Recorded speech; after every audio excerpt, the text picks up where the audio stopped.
All right, everyone, welcome to Nature Healing. And today we're going to be discussing water again. And as I was just mentioning, we could probably, in our Qigong practice, we could talk about water in every single nature healing. Um, there's just layers and layers and layers of messages and meaning that water brings to us, especially in our practice. Um, as we learn how to flow. Us in these 3D, seemingly solid bodies, we kind of forget that we think that they're solid, it's an illusion. And as we try and learn how to flow our solid bodies, our solid concepts, um, solid ideas, solid reference frameworks, etc. So today, we're going to talk a little bit about some paradoxical ideas of water, the structure of water, and then the dissolution, how water is, something that dissolves and how water flows. And let's see if I can do this. All right. So I am going to say these 8 verses, but first, there we go. Now I can see them. So let's set our field with Dr. Pong's beautiful 8 verses. So feet on the floor, head reaching up to the sky, and just feeling the flowing energy in our bodies. Head expands into the sky, feet into the earth.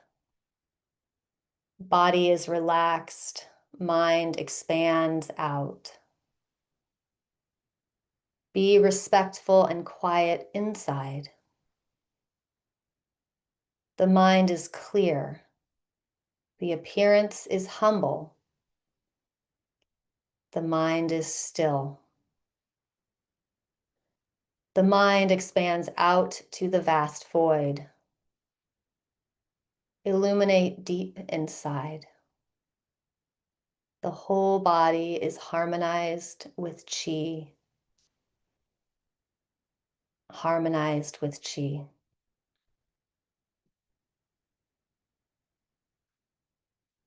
And I'll just add our Mingjue mantra. We are Mingjue love. We are Mingjue peace. We are Mingjue happiness. We are Mingjue gratitude.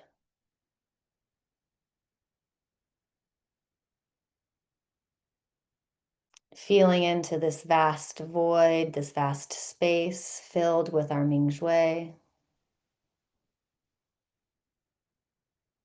And feeling into the program of our Mingjue mantra. And just allowing it to seep through our being and seep through all of creation.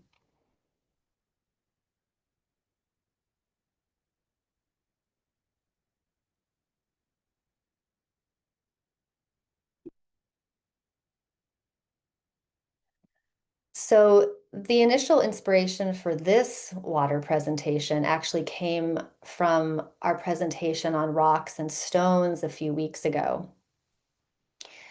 And as we explored stones, we really dropped deep into deep time. We kind of went into a very vast, timeless time space. And we explored how stones are really the masters of holding the history. They survive for ages and epochs. And the August Way of the Rose transmission, if you're familiar with the Way of the Rose people, Clark Strand and Perdita Finn, I highly recommend you checking them out. But every month they come up with some brilliant channeled poetry, basically. And this was what came through this week, actually. And it just felt so rich and so related to the journey that we've been on in nature healing. And so I wanted to share that here with you. So here it is. Stones are the oldest witnesses on the planet. They have seen everything, the appearance and disappearance of countless species of life, the beginnings and ends of epochs. Stones have no doubt their path through this world, from the beginning of it until the end of it, is absolutely assured. But unlike stones, water has been everywhere, has been in everything, has covered everything, has traveled endlessly from the bottom of time. A stone may stand stubbornly in your path as an obstacle that you must climb over or find your way around. But to water a stone is nothing but an opportunity to show its power and resourcefulness, its determination to reach an end and to make it a new beginning, and start the whole drama all over again. If stones are the eternal witnesses to your lives and what happens in them, if it is stones that mark your end and your place of rest, water is your life, the force that flows through you and expresses itself through prayer. This drama has been going on for so long that you could find no way to fathom it, even if you tried. Mathematics uses powers of 10 to fathom the unfathomable, but such devices are useless for measuring the depth of a soul. Sometimes the rocks stand above the water, but every rock that rises will be covered by water eventually. Wherever you look, everything you see was once at the bottom of an ocean. If I had to give you a word of guidance to carry you forward through the years to come, a period of great strife and struggle and changes that will come one after another in such quick succession that you may feel you are tumbling through a cataract towards a waterfall. It would be to have the patience of stones and the wisdom of water, whose only master is gravity, the love that holds it forever, making it seek the earth's embrace. Again, that's from August 2025, Way of the Rose.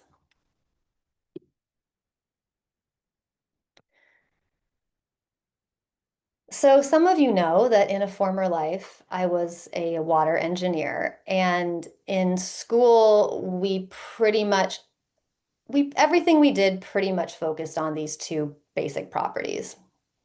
That water flows downhill, again, there's that effect of gravity, and that water is the universal solvent. So meaning that water can almost basically dissolve anything, right? So this waterfall flowing down the hill is dissolving those rocks slowly, slowly over time, patiently, patiently over time. And in my work, it was sort of understood that no matter how you tried to contain water, that it would always find a way. It would always find a way out of that container through time, through patience. But really, that understanding of water was really very elementary. And we know a lot more now. I wanted to bring in Ji, which is the spirit of the water element, because I think it fits into this theme so well. So Ji is all about will, ambition, purpose, and destiny. Ji is the innate force of one's will to survive, the force that moves people toward their goals and purpose, often without conscious effort. Ji allows us to set intentions, and it helps us to overcome obstacles. So there again is that metaphor of the water and the stone. And there's the symbol of the spirit of the water element, which is associated, of course, with our kidneys.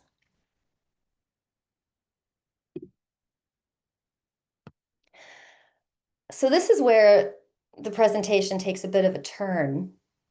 In our Qigong practice, we talk a lot about structuring our consciousness fields, right? Of of soaking and healing sessions and healing fields. And our bodies are mostly water. So it's been really fun and interesting for me to think about what these consciousness fields that we're practicing, that we're healing in, that we're sitting in right now, what they're doing to the water in our body and what it does to the water even outside of our bodies. So maybe we're all familiar with the chemical structure of water. So H2O, two hydrogens and one oxygen. And in this picture, you can see the hydrogens are white and the oxygens are red.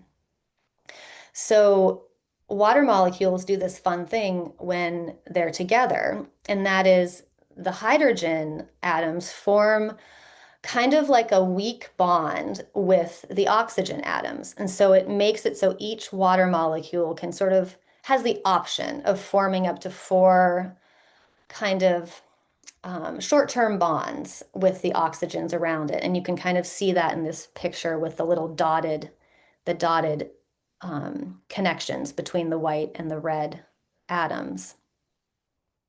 So as a result, liquid water contains this very vast three-dimensional network of hydrogen bonds. And the bonded networks create this dynamic memory, and it acts in direct response to the environment. And there's this fascinating study that I've referenced at the bottom here that looked at how these three-dimensional hydrogen bonds changed in response to things like temperature, pressure, solute, so what's dissolved in the water. Remember, water is this universal solvent. There's lots of things other than H2O swimming around in most natural water and external fields. So when this science study talks about external fields, they mean, sure, electromagnetic fields, but they absolutely mean our consciousness fields, these energy fields that we're building and creating and that we're learning how to tend in our Qigong work. So each of these individual hydrogen bonds has a lifetime of a quadrillionth of a second, so they don't last for very long. Um, so the structure of water is continually flickering as water molecules rotate and bend and reorient themselves. However, while the individual connections, these little small little connections between the atoms are breaking and reforming quickly, the overall pattern, so the motif of how the water in general is organized, actually remains stable. It can remain stable and cohesive, carrying information about what it has experienced. So water both has this very like fleeting characteristic between these like localized bonds, but then as a whole, the larger body of water actually has the capacity to entrain these larger, either cohesive or non-cohesive patterns. So I feel like this is part of kind of the science around things like flower essences and homeopathy, where water is used to entrain certain basically consciousness fields, and then that is sort of kept in place using various techniques with alcohol. Um, but we're seeing from modern science that there's actually evidence that water holding on to these cohesive fields is something that happens. So Stephanie brought up H3O2 recently, and I didn't know what that was. And it's actually related to all of this. So it's also called exclusion zone water. And basically, it's related to that part of the research where they were studying the effects of the hydrogen bonds when there are solutes in the water. So when water is next to something or it has some kind of something other than water in it. And what they found is that water actually forms a special, it actually turns into a new type of water. called, they call it EZ or exclusion zone water, when it is next to surfaces. So easy water is a special phase of water that is highly organized. It's almost like liquid crystal. It's so organized. And it's found next to, when water is flowing, next to hydrophilic structures. So this basically happens in natural water flowing settings. Anytime water is flowing over rocks or through wetlands or whatnot, the water that's in contact with the non-water barrier, this hydrophilic surface, is constantly becoming this sort of amazing easy water. So easy water is more viscous and appears to store and release energy, primarily sunlight. And so it acts almost like a battery.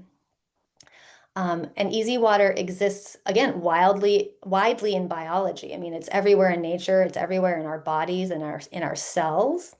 And the science behind it is helping to explain how cells organize and move ions around without needing as much chemical energy as we once thought.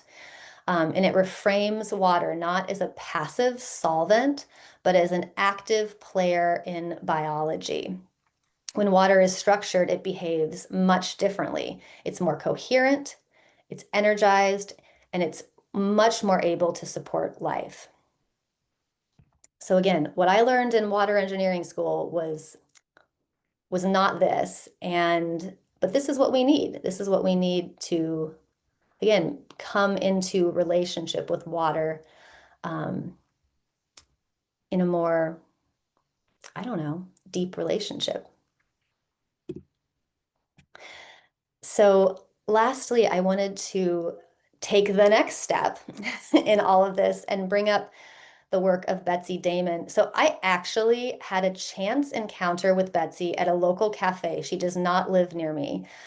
She was visiting. I was at this cafe with a friend, and we randomly started chatting. And she's actually an artist, but she's had in her career a very deep relationship with the nature of water, and through dialoguing with water, um, has actually designed a bunch of these natural systems that plays off of the science that I just talked about, even though when she was doing this work, the science did not exist. So Betsy Damon's Living Water Gardens treats water as a living system, helping it regain structure, energy, and vitality. Her ecological designs use stones and plants and sunlight. See, here's those themes again, and flowing channels to encourage water to cleanse and organize itself naturally. Damon sees water as active and intelligent. By creating environments that support its own processes, she shows that purification is as much relational as technical. Again, I wish I had heard that. I wish I had heard this all when I was in engineering school. She shows purification is as much relational as technical. And in this picture here, you'll see this amazing project that she did in Chengdu, China, where she took her theories and her art and demonstrated in this huge project that she could transform polluted urban waterways into thriving living water systems by restoring the flow and the ecological function and vitality for both the water and community without relying on chemicals. And there's a little picture of, it's very artistic, right? These beautiful, organic, flowing kind of ponds that the water is allowed to flow through. And in doing so, it's allowed to clean itself through going through some of the processes we talked about, restructuring its hydrogen bonds and creating that easy water, that has a lot more vitality than just normal H2O.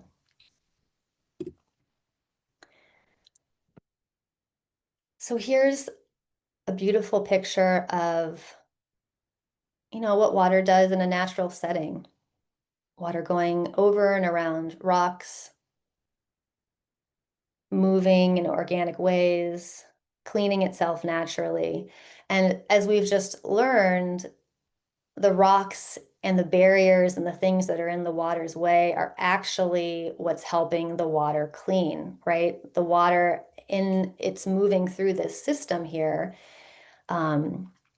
is forming that H3O2. It's invigorating itself. It's allowing itself to be purified. And I think this is so awesome, because, it used to be that we just thought that to protect and control water, we had to kind of put it into canals and just, keep it all in channeled flow so that it could flow through and so that um, it wouldn't have to be encumbered by the rocks, by the obstacles, by the blockages, right? But we're learning that actually the blockages, quote unquote, the rocks are important for the water's purification system. Here's another natural picture of a natural water in wetlands. And again, all those little blockages, all those barriers, the things that the water has to flow around, that helps the water purify itself. Here's just some more of the man-made but natural looking approximations of that Betsy Damon inspired, that allow the water to kind of flow through these complex organic and geometric patterns and help it clean itself. And here's another one. I love how beauty and practicality meet in these. And let's see if this video works. This is just allow, if this works, hopefully it does, just allow the sound and the way the water flows to sort of go in deep. It's so evocative.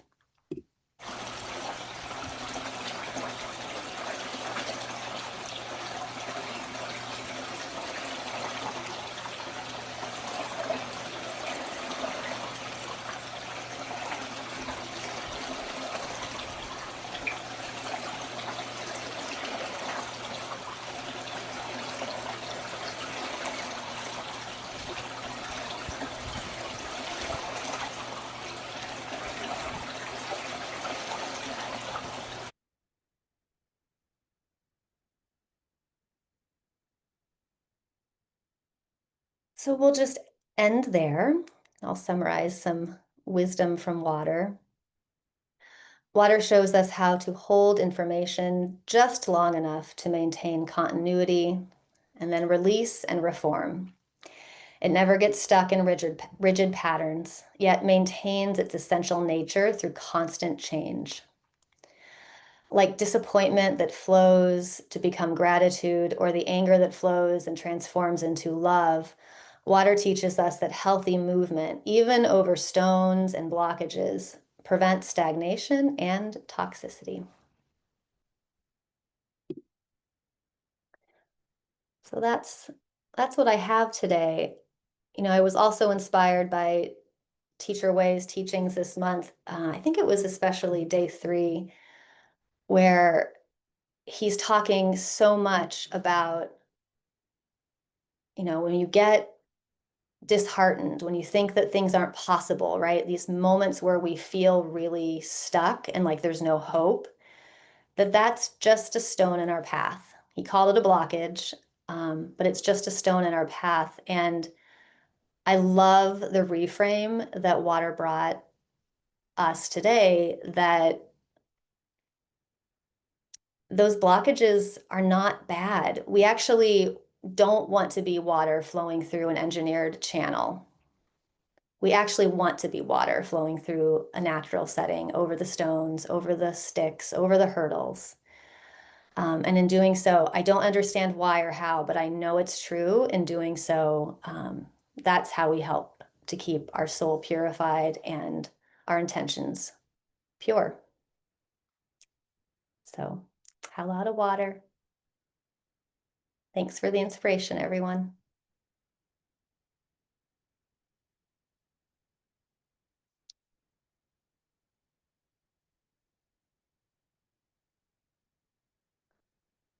So I'll just open the floor to any impressions, any intentions that you want water to work on. Water's sort of like that 1 million in a second stuff that you were teaching this morning from Hans. Like it just doesn't end. It's just like it's just constantly flowing over those rocks, right?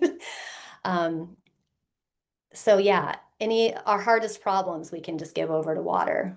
It'll just keep on working on them like a little program.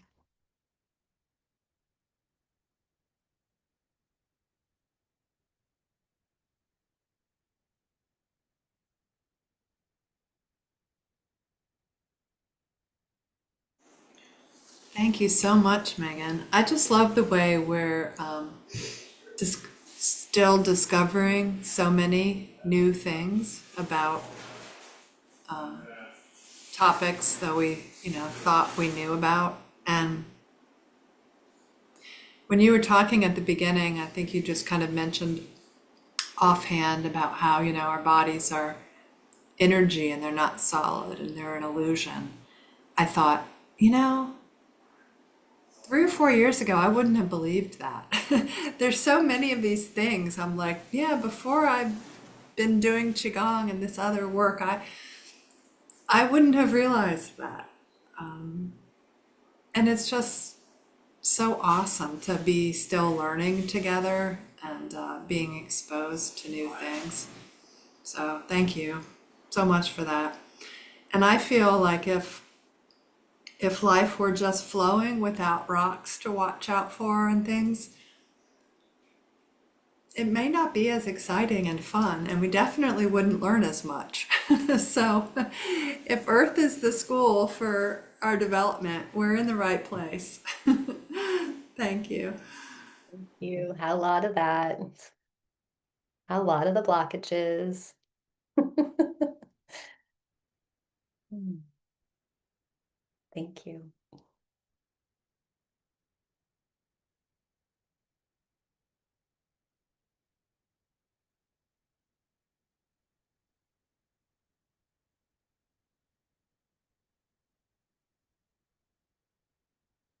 I just want to add that stones also give us a place to sit down during all of the water flow. Can sit on a stone and listen to the water and watch it and then resume. Yeah. Yeah, thank you. This is a beautiful presentation. This topic is, yeah, ever wonderful. Thank you. Yeah, you're welcome. Yeah, and there's, there are ecosystems behind rocks and streams that need the rocks, right? The little eddies for the little baby fish to grow up in. And yeah, it would be too fast if we just lived in a big channelized flow with no stones. So,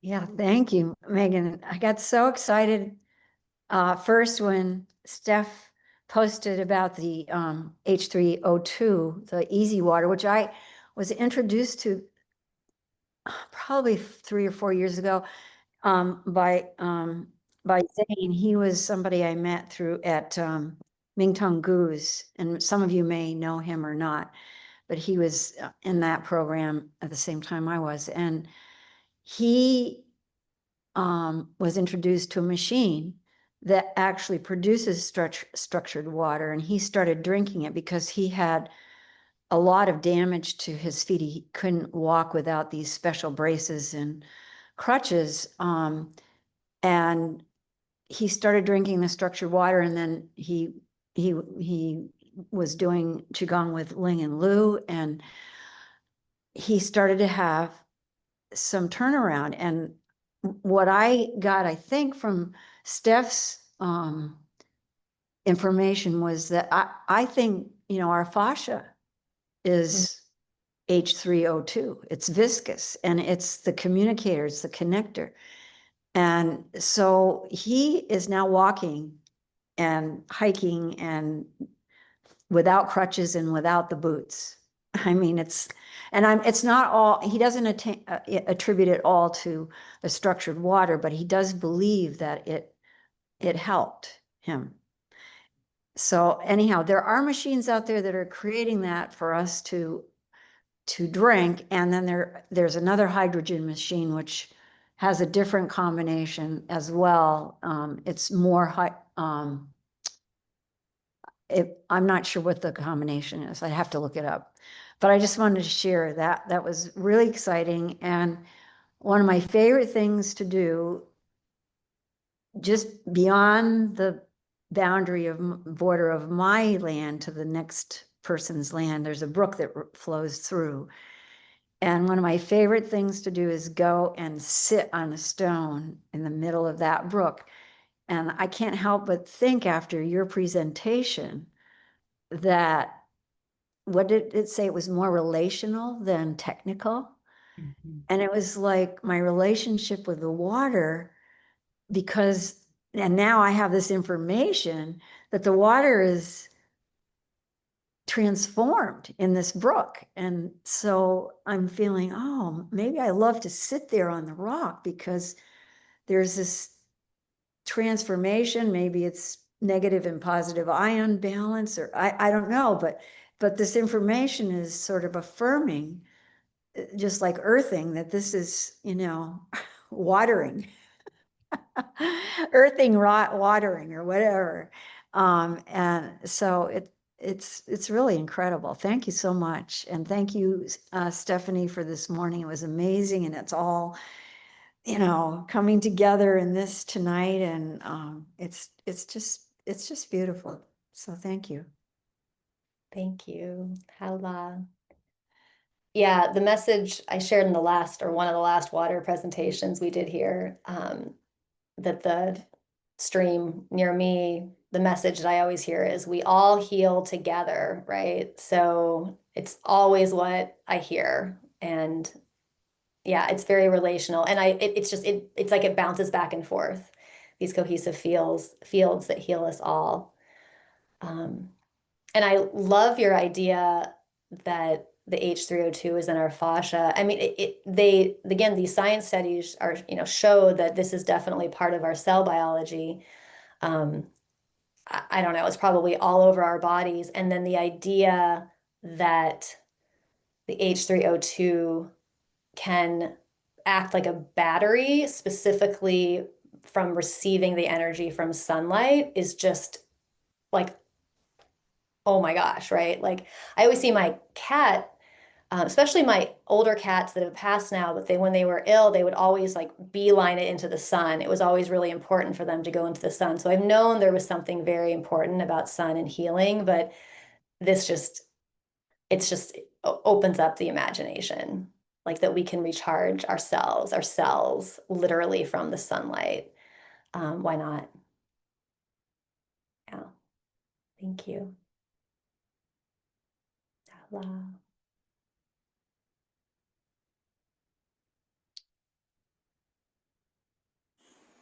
I'm thinking of that interview with the hostess of the telepathy tapes when she does the session on water and the consciousness of water, and interviews the some of the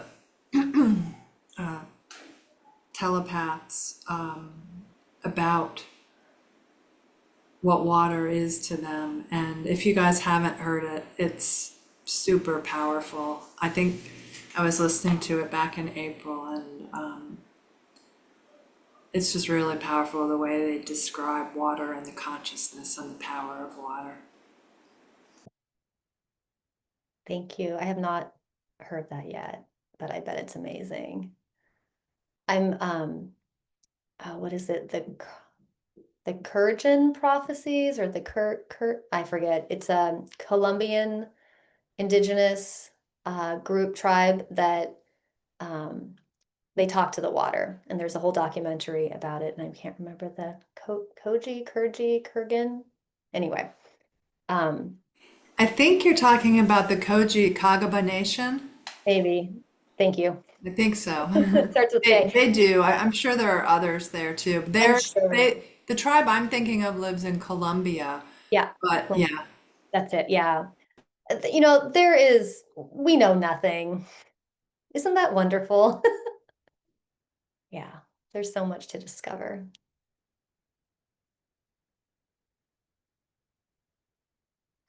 Well, I want to bring into the field for sure, speaking of South America areas, Betsy McDonald, who's in Peru right now, and she just sent me information that she's communing with the waters there. She's on a mission. Um, she's on a relational mission for waters in the Eastern Sierras where she lives. So just looping her and her work in this field with Mama Cocha and all the healing fields in Peru.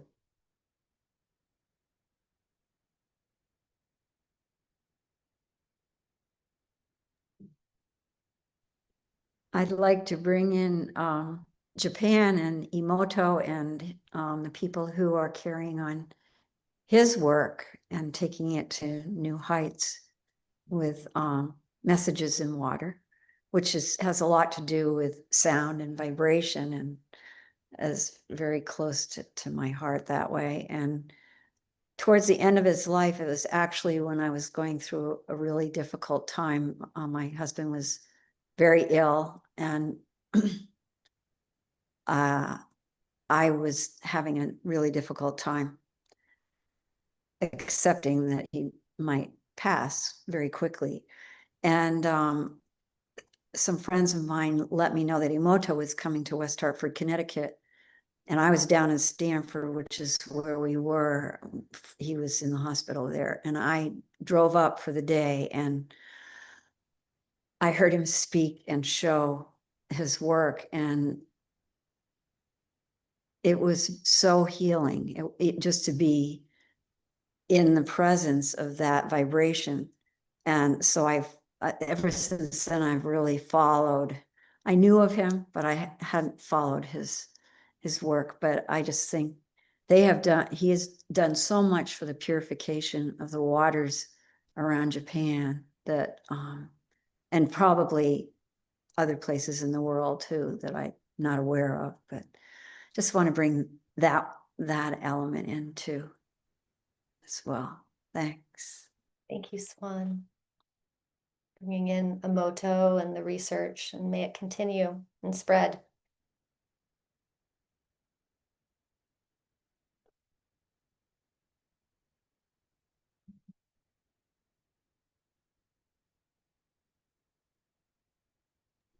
I want to bring in rain, nourishing rain. It's been dry here and hot, very hot last month probably. And just in the last Just during this just presentation. during this presentation, there is rain falling down outside.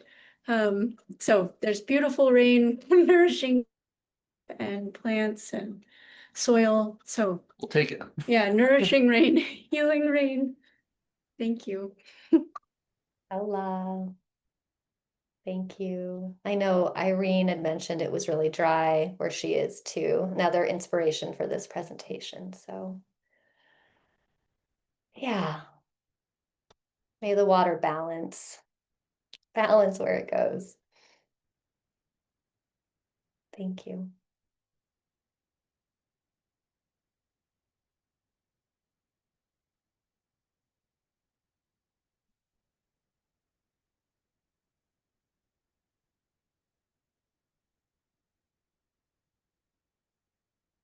Well, perhaps it's time to start our healing session.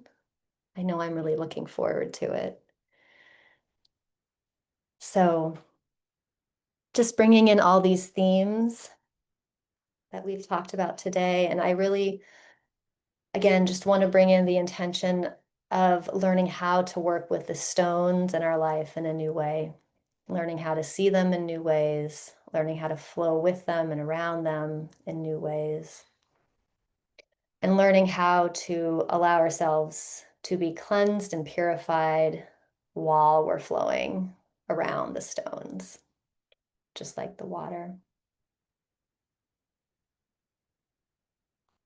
So just invite you to get into a comfortable position, that's seated or lying down. And close your eyes, coming back to your Mingjue awareness of the observer observing itself, and just allowing Mingjue to observe the body, observe the chi body, and in this observation, just allowing yourself to be fluid, allowing yourself to release a little bit of the solid identity. And as it feels safe and comfortable, to just witness yourself through your Mingjue awareness as flow, as a constantly changing and evolving being.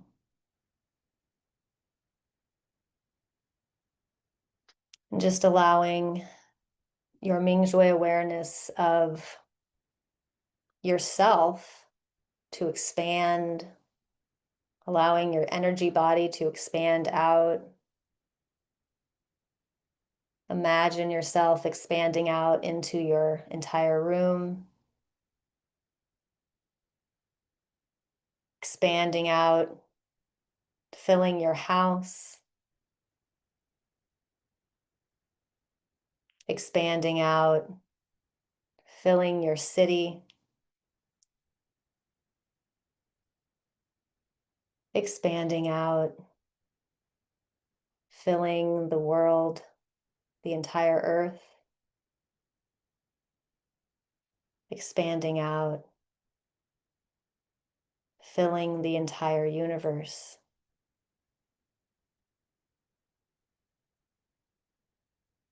And just breathing into this flowing, expansive state.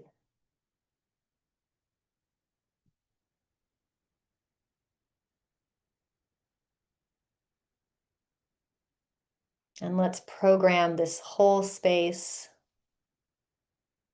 with our Mingjue mantra.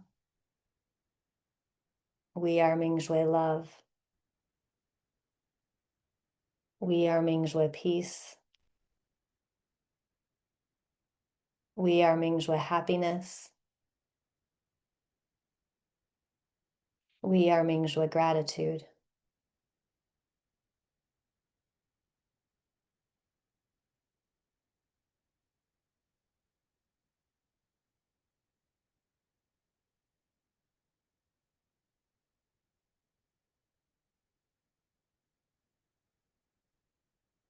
And now bringing our attention back, back, back into the head inner space. Shu.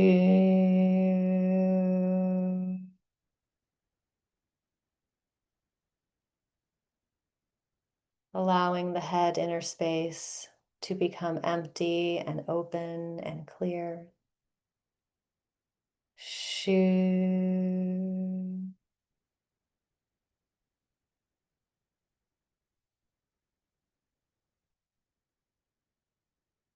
Imagine all the natural flowing processes of your flowing self,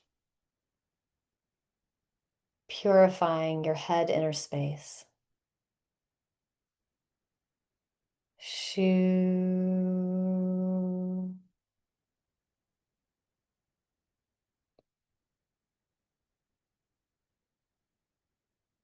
Now we bring our attention to the neck, inner space.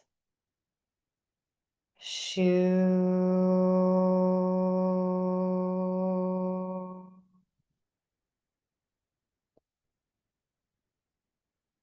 Allowing the vibration to flow through the neck inner space, allowing it to become empty and open. Shu.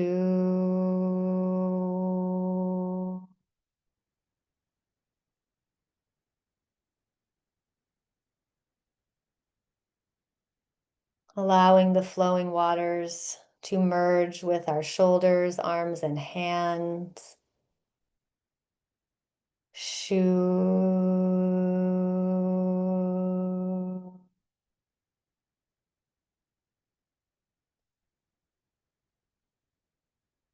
purifying, emptying, opening. Shoo.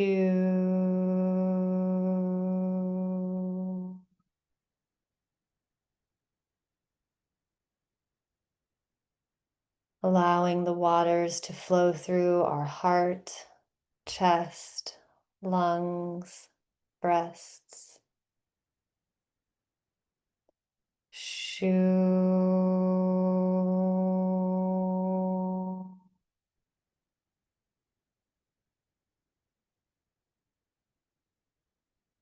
Empty, open, clear. Shoo.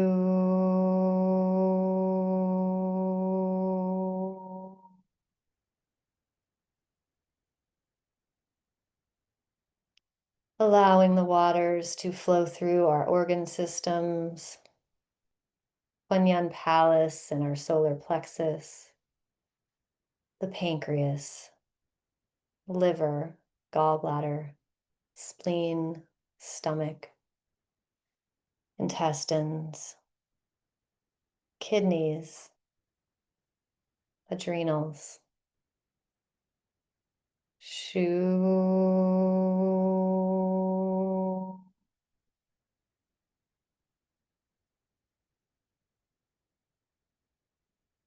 Shoo.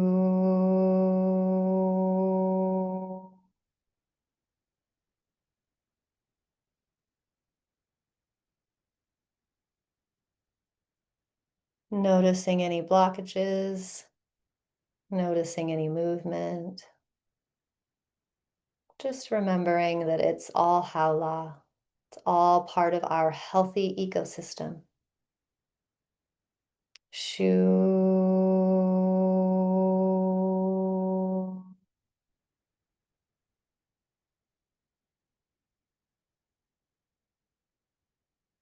Shoo.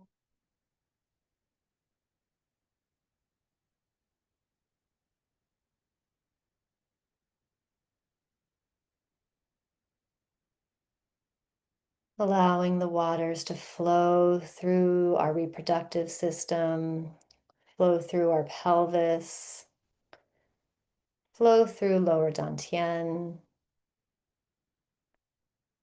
Shoo.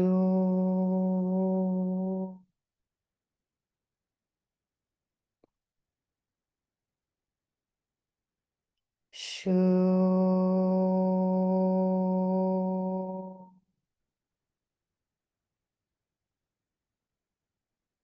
Empty, open, and clear. Shoo.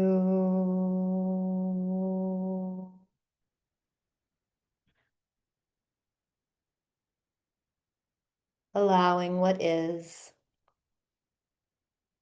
trusting in the natural flow processes.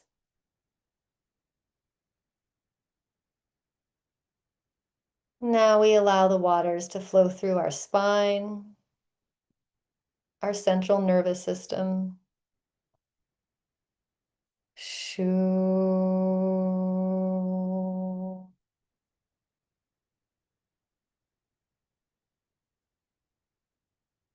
Waters flowing like a waterfall. Shoo.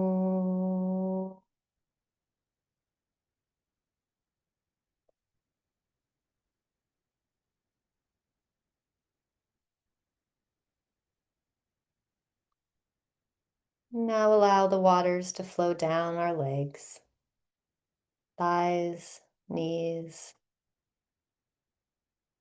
calves, shins, ankles, feet, all the way down to bubbling springs, the bottom of our feet. Shoo.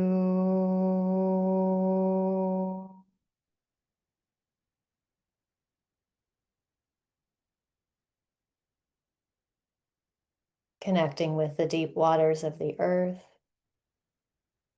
Shoo.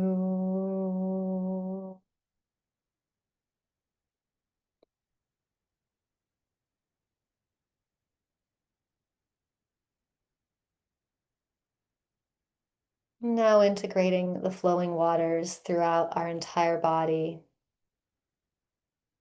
Shoo.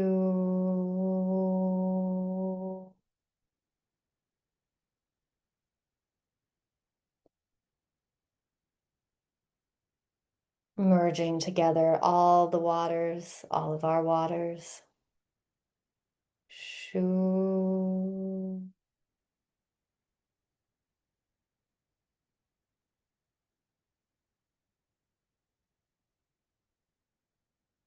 Allowing our one drop of water to merge into the vast ocean.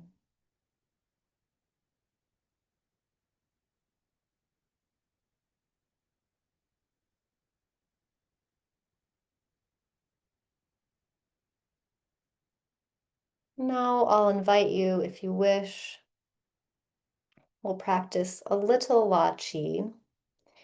I'll just invite you to raise your hands up and bring a precious chi ball of living water to wherever in your body feels like it could maybe use some attention.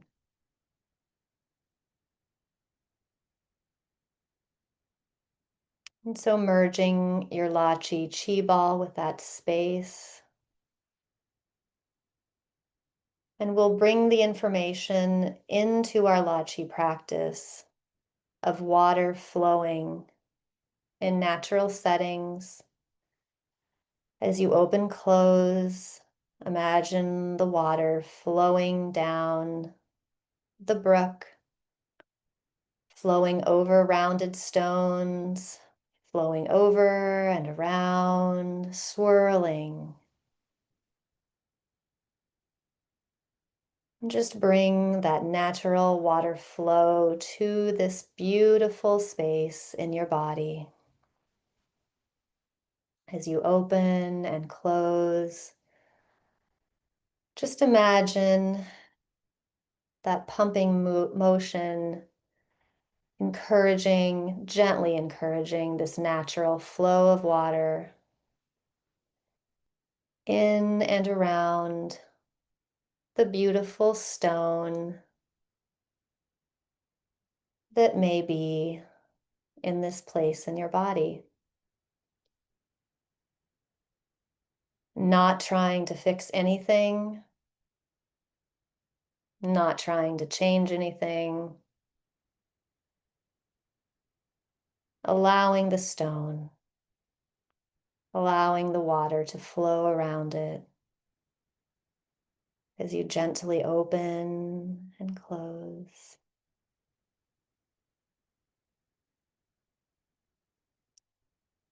And just noticing here how this interplay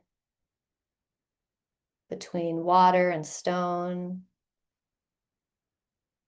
between flowing energy and maybe not so much flowing energy.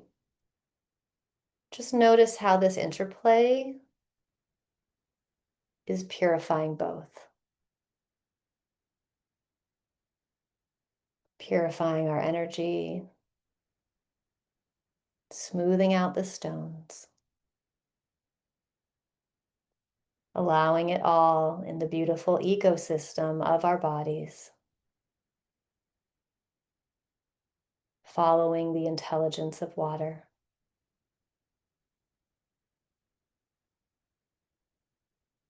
Mm.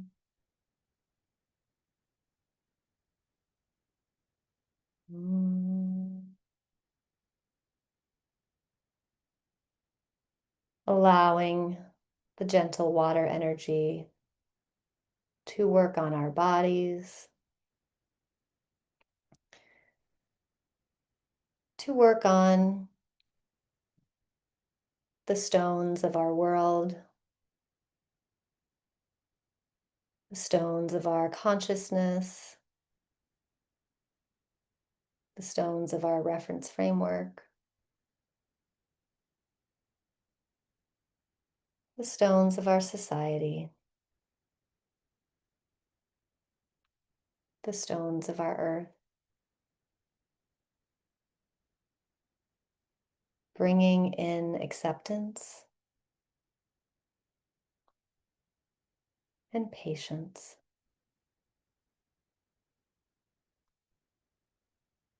And that long, long story of our souls.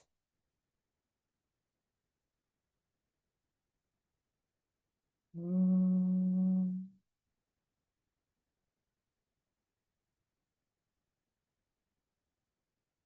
Mm.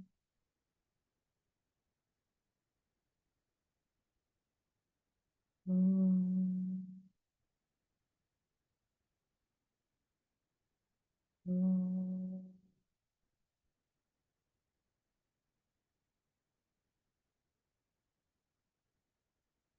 Mm.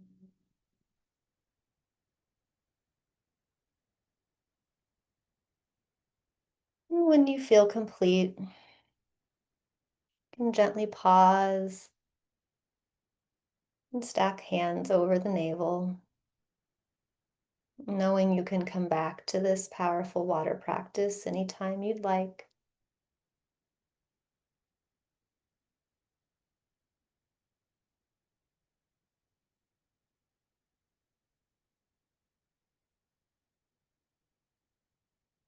Sending gratitude to water, its lessons and its mysteries. Thanking water for letting us see a few more bits of water wisdom today.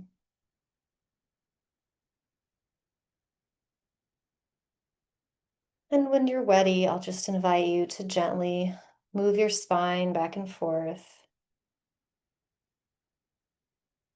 Wiggle the toes, roll the shoulders.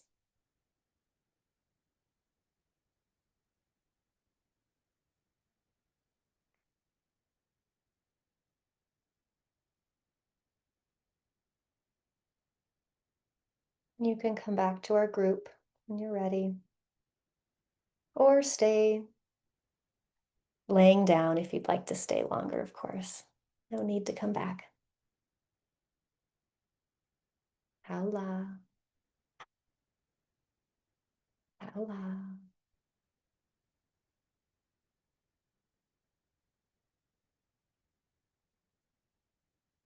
Thank you, everyone.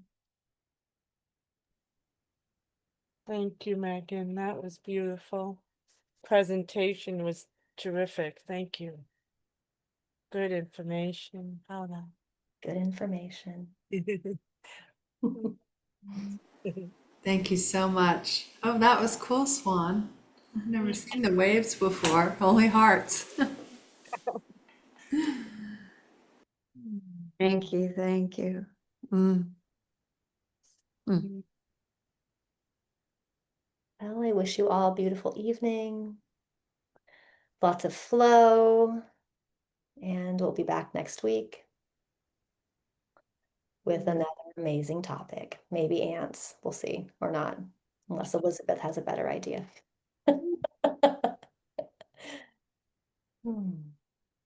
All right, much love. Bye.